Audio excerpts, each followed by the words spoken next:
कुमारी भारती जिंदाबाद। बीएसपी की क्या पहचान, बीएसपी की क्या पहचान। जी आप संघर्ष करो, जी आप आगे बढ़ो, जी आप संघर्ष करो।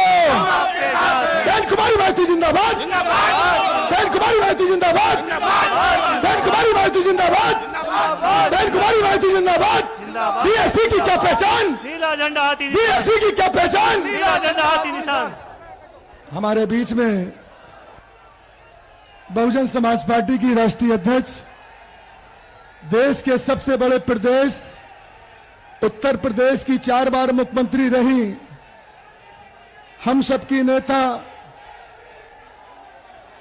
दलितों व पिछड़ों, अकलियतों के साथ साथ मुसलमानों के साथ साथ सर्व समाज की नेता, हम सबकी नेता, हमारी नेता हमारे बीच में आ चुकी है। हम आप लोगों से गुजारिश करें जन सैलाब से कि जोरदार माननीय बहन जी का स्वागत करें, जोरदार ताली बजाकर स्वागत करें। अब मैं गुजारिश के साथ कहेंगे कि हमारे बीच में जो हम लोग तोहफा देते हैं अपनी नेता को, तोहफे में हमारे तोहफा देने वालों में से पूर्व मंत्री हाजी याकूब कुरैशी, देवव्रत त्यागी जी और उनके परिवार के लोग, 2-3-4 लोग जिम्मेदार लोग और सभी जिम्मेदार साथी हमारे बीच में जो सप्रेम भेंट दे रहे, तोहफा दे रहे हैं बहन जी को, एक सोने का मुकुट। सभी लोग बहुजन समाज पार्टी जिंदाबाद, बहुजन समाज पार्टी जिंदाबाद, जिंदाबाद। बहन जी आप संघर्ष करो, बहन जी आप आगे बढ़ो। बीएसपी की क्या पहचान, नीला झंडा हाथी निशान। बीएसपी की क्या पहचान, नीला झंडा हाथी बहन निशान। कुमारी भारती जी जिंदाबाद, जिंदाबाद जिंदाबाद, बहन कुमारी भारती जिंदाबाद, जिंदाबाद बहुजन जिंदाबाद, समाज पार्टी जिंदाबाद। जिंदाबाद बहन जी आप संघर्ष करो, हम आपके साथ बहन जी आप आगे बढ़ो। हम आपके साथ हैं। हमारे बीच में बहुजन समाज पार्टी की राष्ट्रीय अध्यक्ष, देश के सबसे बड़े प्रदेश उत्तर प्रदेश की 4 बार मुख्यमंत्री रही, दलितों, पिछड़ों, मुसलमानों के साथ साथ सर्व समाज की नेता माननीय बहन जी हमारी आ चुकी हैं। मैं बड़े अदब के साथ माननीय बहन जी से गुजारिश करते हैं कि इस जन सैलाब को संबोधित करने का कष्ट करें। माननीय बहन जी, बहुजन समाज पार्टी जिंदाबाद। बहन जी तुम संघर्ष करो, बहन जी आप आगे बढ़ो, बहन जी आप संघर्ष करो, बहन जी आप आगे बढ़ो। बहुजन समाज पार्टी जिंदाबाद, बहुजन समाज पार्टी जिंदाबाद। बीएसपी की क्या पहचान, बीएसपी की क्या पहचान, बहुजन समाज पार्टी जिंदाबाद। माननीय बहन जी हमारे बीच में संबोधित करने की कष्ट करें। माननीय बहन जी, बीएसपी की इस चुनावी जनसभा में इकट्ठा हुए पार्टी के सभी छोटे बड़े पदाधिकारी एवं कार्यकर्तागण, आज आप लोग देश में व यहाँ आपके उत्तर प्रदेश स्टेट में भी लोकसभा के लिए हो रहे आम चुनाव में अपनी पार्टी के उम्मीदवारों के समर्थन में मुझे सुनने के लिए यहाँ इकट्ठा हुए हैं, तो इसके लिए मैं आप सभी लोगों का हार्दिक दिल से आभार प्रकट करती हूँ। वैसे आप लोगों को ये मालूम है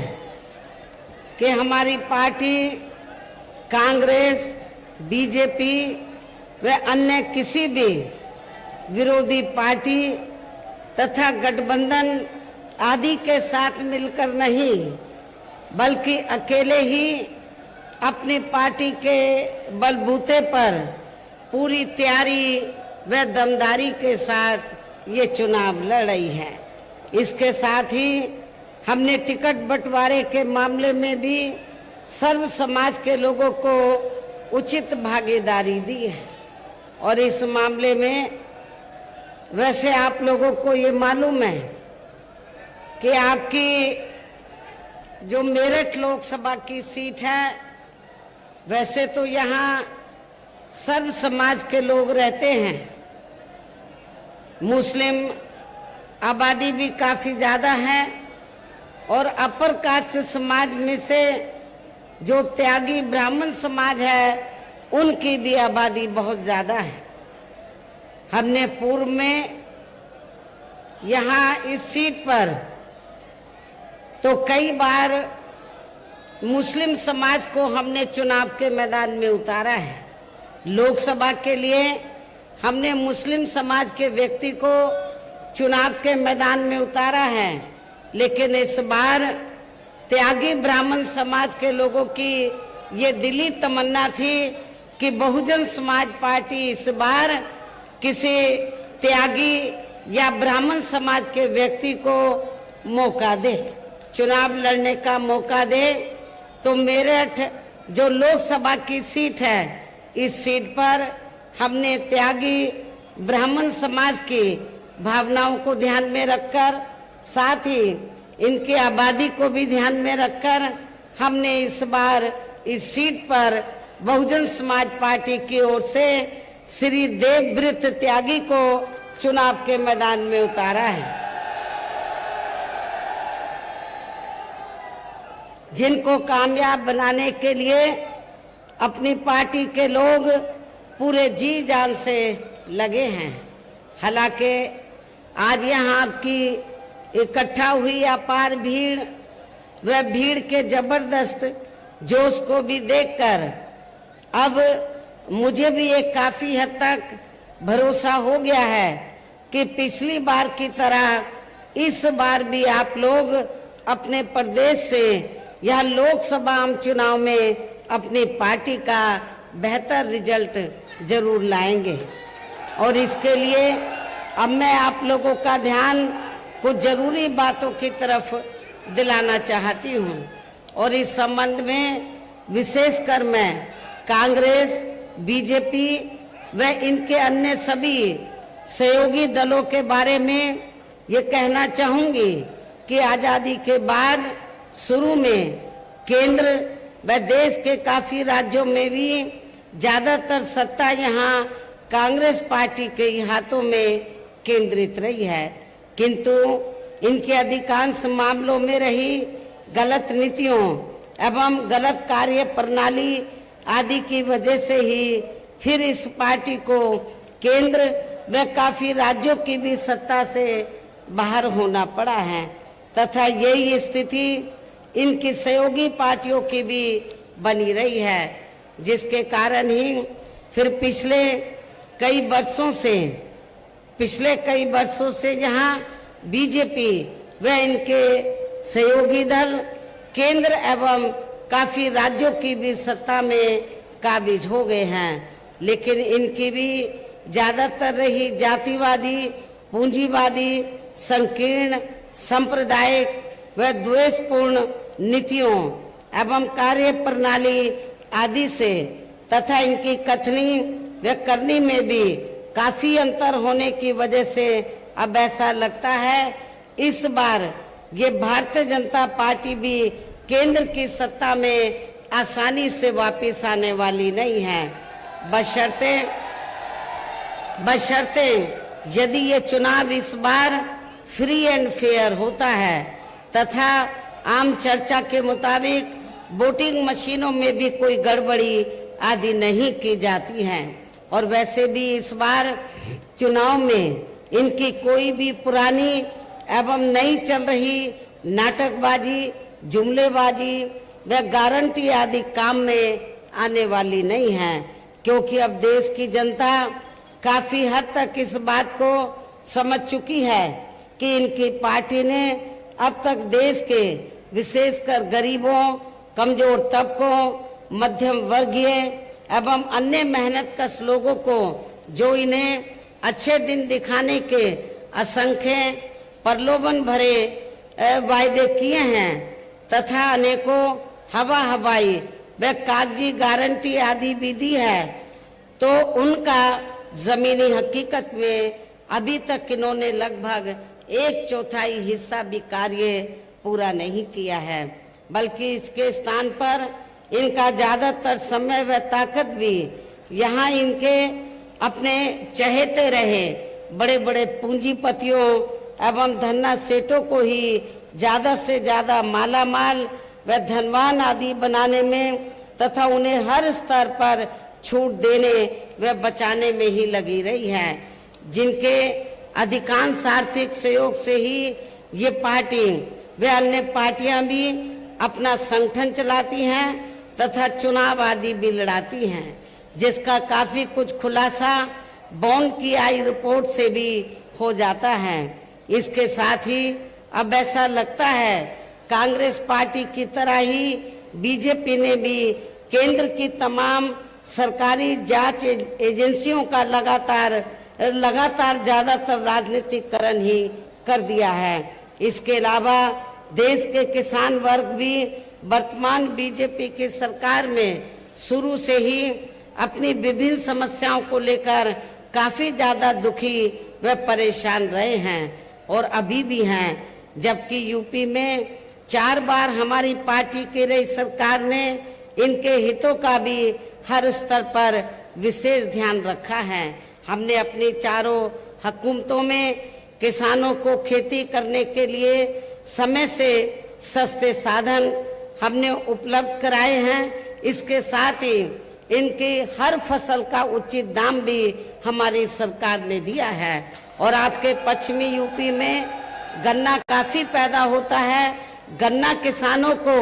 हमने पूर्व की रही सरकारों और वर्तमान सरकार की तुलना में हमने काफी बढ़ा चढ़ा के दाम गन्ना किसानों को दिया है। इतना ही नहीं बल्कि केंद्र में पूर्व की रही कांग्रेसी सरकार की तरह ही वर्तमान भाजपा सरकार में भी इनकी जातिवादी, हीन, सांप्रदायिक एवं पूंजीवादी सोच व नीतियों के चलते ही पूरे देश में सर्व समाज में से खासकर गरीबों, दलितों, आदिवासियों, पिछड़े वर्गों, मुस्लिम एवं अन्य धार्मिक अल्पसंख्यक समाज के लोगों का भी पूर्ण रूप से विकास व उत्थान आदि नहीं हो सका है। और इस संदर्भ में वैसे आप लोगों को ये मालूम है कि पूरे देश में यहाँ दलितों, आदिवासियों एवं अन्य पिछड़े वर्गों का सरकारी नौकरियों में वर्षों से अधूरा पड़ा आरक्षण का कोटा भी अभी तक भी पूरा नहीं भरा गया है। विशेषकर एससी व एसटी वर्गों के सरकारी कर्मचारियों का पदोन्नति में आरक्षण भी अब काफी हद तक प्रभावहीन ही बना दिया गया है। और मैं एससी एसटी वर्गों के कर्मचारियों को यहाँ ये भी बताना चाहती हूँ कि जब यूपी में समाजवादी पार्टी के नेतृत्व में सरकार थी तो इस सरकार ने एससी एसटी वर्गों के सरकारी कर्मचारियों का पदोन्नति में आरक्षण बिल्कुल ही खत्म कर दिया था। क्या एससी एसटी के कर्मचारी वर्ग या इस वर्ग के जो लोग हैं क्या ऐसी पार्टी को एक भी वोट देकर अपना खराब करेंगे जो पार्टी आपके आरक्षण को खत्म करने के लिए पूरे जी जान से लगी हुई है और वो सपा नहीं चाहती है एससी एसटी वर्गों के लोगों को आरक्षण का पूरा लाभ मिले। और इतना ही नहीं, जब इसके बिल को प्रभावी बनाने के लिए हमने राज्यसभा में संशोधन विधेयक हमारी पार्टी द्वारा सरकार पर काफी दबाव बनाकर जब ये विधेयक आया तो समाजवादी पार्टी के सांसदों ने इस बिल को ही फाड़ दिया था पार्लियामेंट के अंदर। अब आप खुद बताइए कि ऐसी समाजवादी पार्टी दलितों का, शोषितों का क्या वो भला कर सकती है? और इतना ही नहीं, इन वर्गों में जन्मे संतों, गुरुओं और महापुरुषों के नाम पर जो हमने जिले बनाए, यूनिवर्सिटी बनाई और पार्क आदि बनाए, अनेकों संस्थानों के नाम रखे, वो भी ज्यादातर समाजवादी पार्टी की सरकार ने बदल दिए थे। साथ ही केंद्र व राज्यों में भी विरोधी पार्टियों की रही सरकारों में इन सभी वर्गों को प्राइवेट सेक्टर में आरक्षण दिए जाने की व्यवस्था किए बिना ही इनकी सरकारों के ज्यादातर सरकारी कार्य अब प्राइवेट सेक्टर के जरिए ही इनके बड़े बड़े पूंजीपतियों व धन्ना सेठों आदि को ही दिए जाने के कारण अब इनको पूरे देश में आरक्षण का बहुत कम ही लाभ मिल पा रहा है। इसी प्रकार इनका इन और मामलों में भी शोषण व उत्पीड़न आदि होना अभी तक भी बंद नहीं हुआ है। इसके साथ साथ मुस्लिम व अन्य धार्मिक अल्पसंख्यक समाज के लोगों की भी हालत हर स्तर पर काफी ज्यादा खराब व दयनीय ही बनी हुई है, जिसका काफी कुछ खुलासा सच्चर कमेटी की रिपोर्ट में भी किया गया है। इतना ही नहीं बल्कि पिछले कुछ वर्षों से केंद्र व अधिकांश राज्यों में भी बीजेपी व आरएसएस की सरकारों के चलते हुए अब इनका विकास एवं उत्थान आदि होना भी काफी हद तक बंदसाई हो गया है। आए दिन इन पर खासकर हिंदुत्व की आड़ में हो रही जुल्म जाति भी यह काफी ज्यादा चरम सीमा पर पहुंच चुकी है। इनके साथ साथ अपर कास्ट समाज में से विशेषकर गरीब लोगों की भी हालत हमें कोई खास अच्छी नजर नहीं आती है। इनकी गलत कृषि नीतियों के कारण किसान वर्ग भी आए दिन आंदोलित ही बना रहता है। साथ ही इनकी गलत आर्थिक नीतियों की वजह से देश की अर्थव्यवस्था पर भी इसका काफी बुरा प्रभाव पड़ा है, जिससे यहाँ विशेषकर छोटे एवं मध्यम वर्गीय व्यापारी वर्ग भी काफी ज्यादा दुखी व परेशान हैं। और अब केंद्र में पूर्व की रही सरकारों की तरह ही वर्तमान भाजपा सरकार में भी यहाँ पूरे देश में गरीबी, बेरोजगारी एवं महंगाई आदि भी लगातार काफी ज्यादा बढ़ रही है। देश में हर स्तर पर फैला भ्रष्टाचार भी अभी तक खत्म नहीं हुआ है। साथ ही अपने देश की सीमाएं भी अभी तक पूरे तौर से सुरक्षित नहीं हैं। ये भी बड़ी चिंता की बात है। ऐसे में अब आप लोगों को देश में हो रहे लोकसभा चुनाव में कांग्रेस, बीजेपी व इनकी सहयोगी पार्टियों को भी केंद्र की सत्ता में आने से जरूर रोकना है, जिनकी गलत नीतियों व गलत कार्य प्रणाली आदि को आप लोग काफी हद तक आजमा भी चुके हैं। ऐसी स्थिति में अब ये विरोधी पार्टियां इस चुनाव में भी किस्म किस्म के साम दाम दंड भेद आदि अनेकों हथकंडे इस्तेमाल करके केंद्र की सत्ता में आने की पूरी कोशिश में लगी हैं, जिनसे अपनी पार्टी के लोगों को हर स्तर पर काफी ज्यादा सावधान रहना है। और इस मामले में विरोधी पार्टियां अपने अपने पक्ष में हवा बनाने के लिए खासकर मीडिया, ओपिनियन पोल व सर्वे आदि का जो बड़े पैमाने पर इस्तेमाल कर रही हैं, तो उनसे भी अपनी पार्टी के लोगों को बिल्कुल भी गुमराह नहीं होना है। इसके साथ ही विरोधी पार्टियों के विभिन्न रूपों में जारी किए गए इनके हवाई व प्रलोभन भरे चुनावी घोषणा पत्रों एवं वायदों आदि के बहकावे में भी अपनी पार्टी के लोगों को कतई भी नहीं आना है, जिन्हें ये पार्टियां चुनाव खत्म होने के बाद ज्यादातर अमल में नहीं लाती हैं और अब जिन पर से देश की जनता का अधिकांश विश्वास ही उठ गया है। यही खास वजह है कि हमारी पार्टी किसी भी चुनाव में अपनी पार्टी का कोई भी चुनावी घोषणा पत्र आदि जारी नहीं करती है। वैसे भी हमारी पार्टी किसी भी मामले में कहने में बहुत कम बल्कि कार्य करके दिखाने में ही ज्यादा विश्वास रखती है। और इस बात का सबसे बड़ा सबूत ये है कि उत्तर प्रदेश में 4 बार हमारी पार्टी के नेतृत्व में रही सरकार ने चुनाव में अपनी पार्टी के बिना कोई जारी किए गए चुनावी घोषणा पत्र के ही प्रदेश व आम जनहित में काफी कुछ ऐतिहासिक कार्य करके दिखाए हैं। जबकि इस मामले में हमारी पार्टी का ये कहना है, यदि इन पार्टियों के स्थान पर केंद्र में हमें अपनी पार्टी की सरकार बनाने का मौका मिलता है तो तब फिर हमारी पार्टी की बनी सरकार केंद्र में यहाँ अब तक रही सभी विरोधी पार्टियों की सरकारों की तरह केवल यहाँ हवाई व कागजी कार्य आदि नहीं करेगी, बल्कि उत्तर प्रदेश की तरह ही जमीनी हकीकत में ठोस कार्य करके दिखाएगी। और इस संदर्भ में खासकर मैं ये कहना चाहूंगी,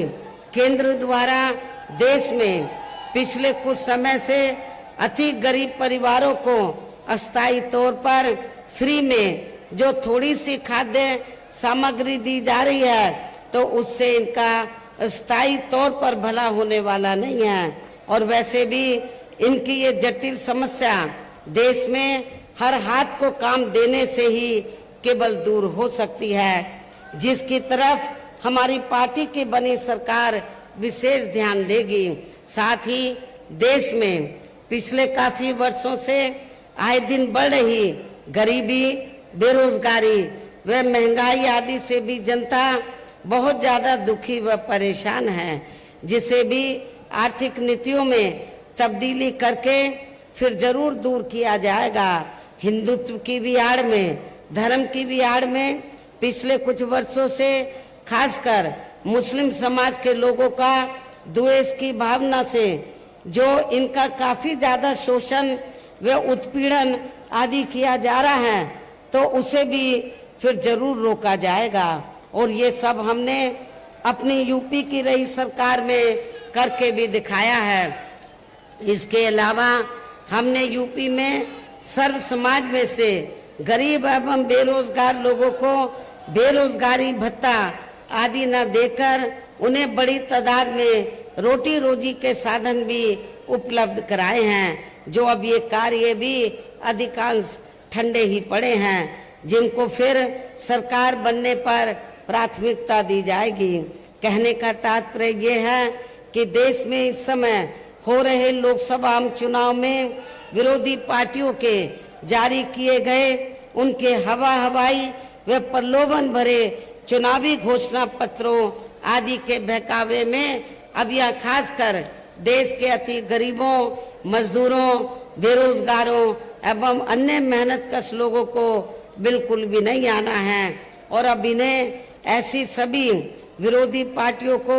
हर हालत में केंद्र की सत्ता में आने से जरूर रोकना है, जिनकी कथनी व करनी में काफी अंतर रहा है तथा जिन्हें ये लोग बरसों से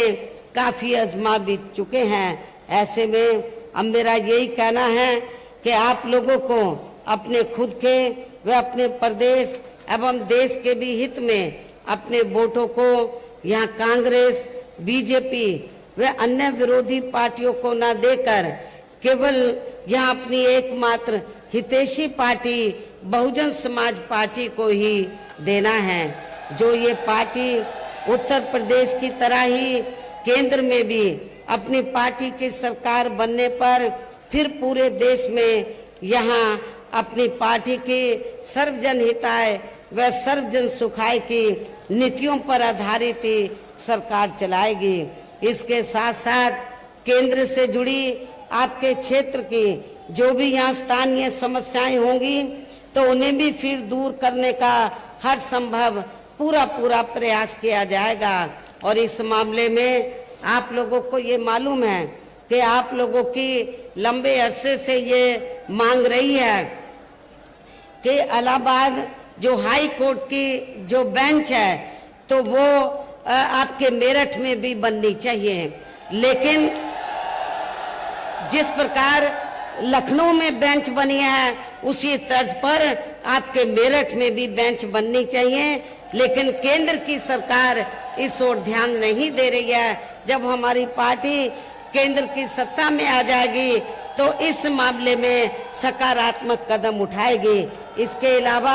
आपका जो पश्चिमी यूपी है, तो ये क्षेत्र, इस क्षेत्र को ज्यादा से ज्यादा विकसित करने के लिए हमारी पार्टी शुरू से ये चाहती है कि पश्चिमी क्षेत्र को मिलाकर अलग से स्टेट बनाया जाए। हमने असेंबली से प्रस्ताव पारित कराकर केंद्र की सरकार के पास भेजा था, लेकिन केंद्र की सरकार ने उसे अमल में नहीं लाया। जब केंद्र में हमारी पार्टी सत्ता में आएगी तो आपके पश्चिमी यूपी को अलग से स्टेट बनाया जाएगा। साथ ही यहाँ गरीबों, मजदूरों, बेरोजगारों, कर्मचारियों, किसानों, छोटे व्यापारियों एवं अन्य मेहनतकश लोगों के हितों का भी विशेष ध्यान रखा जाएगा। सर्व समाज में से खासकर दलितों, आदिवासियों, पिछड़े वर्गों, मुस्लिम व अन्य धार्मिक अल्पसंख्यक समाज के लोगों के विकास एवं उत्थान के साथ साथ हर स्तर पर इनकी सुरक्षा आदि के भी लिए सख्त कदम उठाए जाएंगे। और तभी फिर यहाँ वास्तव में अपने देश के महान संतों, गुरुओं व महापुरुषों में भी विशेषकर महात्मा ज्योतिबा फूले, श्री छत्रपति शाहू जी महाराज, श्री नारायण गुरु, बाबा साहब डॉक्टर भीमराव अंबेडकर एवं मान्यवर श्री कांशीराम जी आदि का अधूरा राज सपना